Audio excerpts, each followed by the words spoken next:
يا عظيم أنت العظيم طاهر القلب نقي الذاكر لله. Para ulama itu tidak bisa dipisahkan mereka, nggak bisa.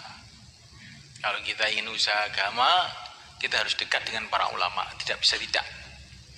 Kalau kita usaha agama tetapi kita tidak mau dekat dengan para ulama, satu saat nanti akan jadi fitnah besar kepada umat. Karena yang garap umat itu dua golongan mereka. Yang pertama para ulama, yang kedua orang tabligh. Yang garap umat itu. Nah, ini kalau orang tabligh tidak menyatu dengan para ulama, nanti lama-lama ada umat klub tabligh, ada umat klub ulama. Akhirnya berbenturan. Kamu yang dapat dosanya.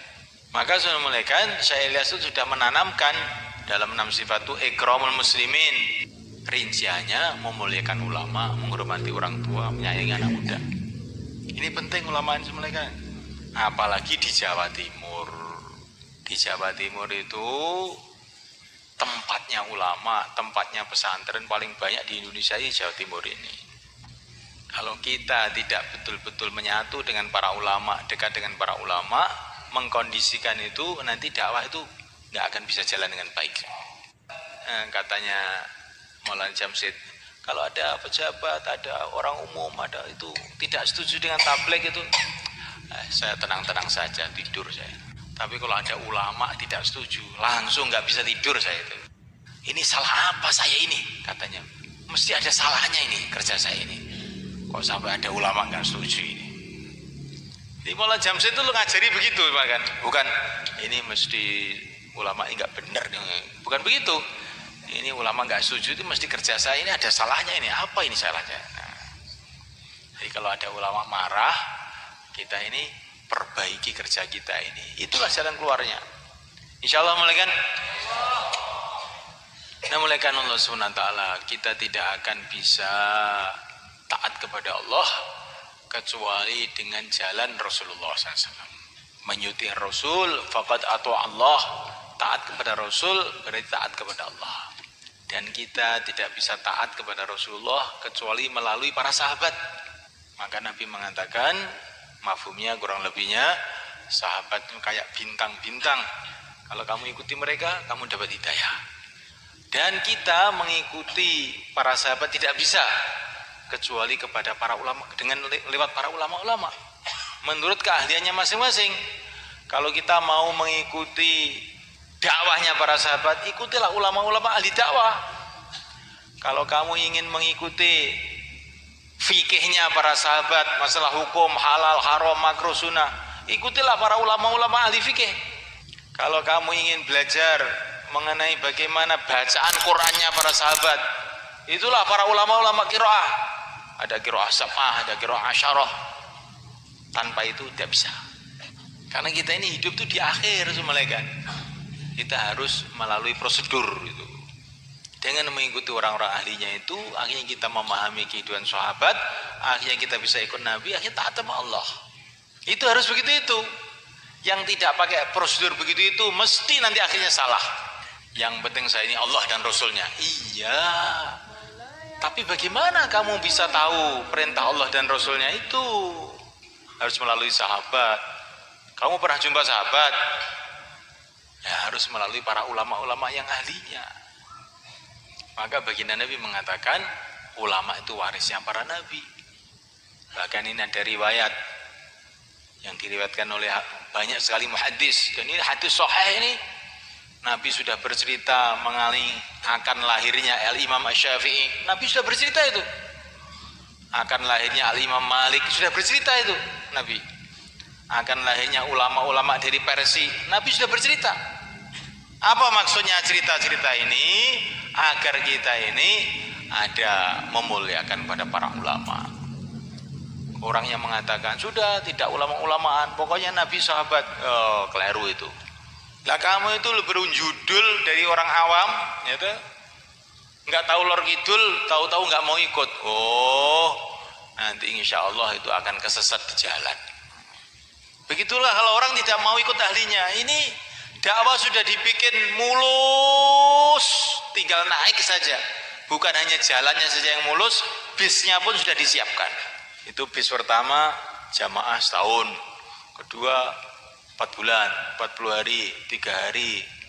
Bis terakhir 5 amal makomi, masturot, pelajar, tinggal numpak sudah sampai ke Jakarta. Nah, duduk tidur sudah sampai ke Jakarta.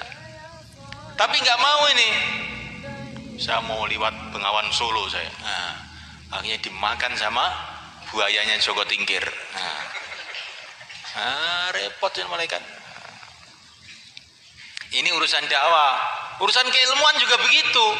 Ini terus terang saja saya ini. Sekarang itu zaman orang kata nggak mau ulama, nggak mau taklid, nggak mau madhab, nggak mau macam-macam. Kamu itu loh tamatan SMA bilang begitu tuh apa toh kamu itu? Kamu bilang matematika gitu loh cocok, jangan ngomong begitu, itu bukan ahli kamu. Fikih-fikih yang ditulis oleh Imam Madhab itu sudah dikaji 1000 tahun lebih.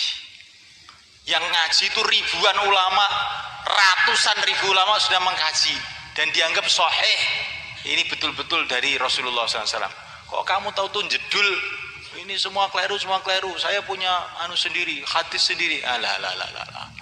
Ini orang nggak benar. Orang tidak benar begitu itu malaikat. Akhirnya bikin kacau umat. Urusan fikih, halal, haram, cara ibadah itu sudah tuntas. Harus kita anggap begitu, sudah tuntas. Dibahas 1000 tahun kok tidak tuntas. Masalah sholat dibahas 1000 tahun tidak tuntas. Kalau begitu siapa yang bisa sholat sekarang kalau begitu? Ada orang punya pikiran masalah sholat itu sudah dibahas ulama 1000 tahun belum tuntas. Dia mau bahas baru. Bagaimana itu? Alamat nggak bisa sholat ini nanti akhirnya. Urusan cara ibadah, urusan halal haram sudah tuntas, selesai. Tinggal baca aja. Belajar kepada para ulama. Yang belum tuntas sekarang apa? Masjid 5 amal itu yang belum tuntas. Jamaah 4 bulan, 40 hari. Yang belum tuntas itu apa? Ini umat ini tidak mau sholat. Bagaimana mau sholat? Kadang caranya sholat sudah tuntas. Kalau kita tidak punya pikiran seperti ini, kita tidak akan bisa berjuang malaikat. Kita akan ditipu oleh setan, sehingga kita ini jadi orang cerengkel kemana-mana. Cuman ngengkel aja nggak pernah amal. Jadinya urusan keilmuan sudah tuntas, tinggal belajar aja. Sekarang yang belum tuntas urusan dakwah. Bagaimana kirim jamaah ke Irian, bagaimana kirim jamaah ke Merauke, bagaimana kirim jamaah ke pojok-pojok dunia, ke Madagaskar, ke Australia. Ini yang belum tuntas. Dan ini memang kerja belum tuntas sampai kiamat. Tapi kalau urusan syariat sudah tuntas. Orang yang mengatakan urusan syariat belum tuntas itu orang mau merusak agama, saudara. Orang yang mengatakan urusan syariat belum tuntas itu orang mau rusak agama.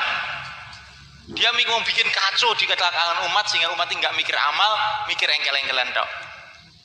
Ini betul teman teman, ini penanggung jawab semua masalahnya. Saya bilang begini, supaya kita pemikiran lurus, pemikiran nggak usah yang macam-macam. Lurus. Apa yang disarankan oleh para masyayikh kita, itu yang sudah dipikirkan siang dan malam oleh orang-orang ahlinya. Itu kitab Fadilah Amal itu sudah dipikirkan oleh orang-orang ahlinya. Maulana Zakaria itu muhaddis besar, karangannya tersebar seluruh dunia. Bagi orang yang tahu hadis, sudah kamu baca, kamu renungi, kamu amalkan, insya Allah selamat dunia akhirat. Nggak usah mikir ini hadis ini, bagi apa tuh hadis-hadis ini, sepenting bocot selamat. Pengen selamat pora karena netok. Ini orang belajar hadis arba'in saja, itu pun pakai terjemah sudah menilai Maulana Zakaria ini hadisnya dhaif. Dhaif ki apa dhaif ki? Kuwi urusane wong ahli hadis, itu urusane umat awam. Kuwi Maulana Zakaria mesti dipikir nih. Sudah dipikirkan siang dan malam bahwa yang ditulis itu walaupun dhaif, tapi dhaif yang bisa diterima. Sudah ringkasnya begitu. Tinggal diamalkan saja. مولاي صل وسلم دائما